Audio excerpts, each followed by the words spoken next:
lamdon along Article 280 India Constitution haladak pensi ilitum apan poisa anta nang loji pulo kipu ke direct funding pusipu sita lake Article 280 along ke direct funding puta tokte lapen ke alu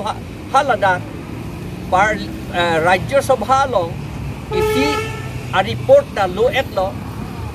Parliamentary Standing Committee pen report ta lo etlo Rajya Sabha long place etlo haladak ke direct funding ke un e walam hadak etlo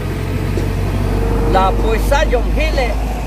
Article 280 pen nang lo sita aprang ke Assam government fund det tila la ansi Assam government tumsi under Article 243 G pen H ataksi non ke tampon nang ke lu atengke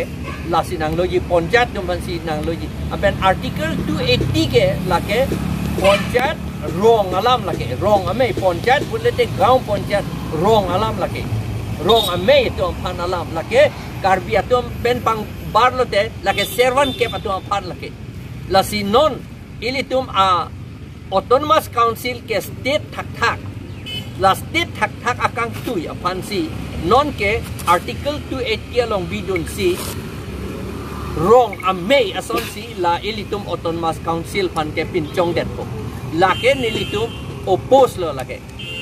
apang ateng 275 article ateng pensi poisa nang lubom nang jik alang litum pulo Finance Commission ke Article 280 pensi lepun pulo sita amendment puke Article 280 along pen Article 275 pachirap lok amendment ta claim un lake halas ke claim nangji la pen halas so ateng pensi ilito ampan Finance Commission pen Article 275 pensi poisa na pepelu nangji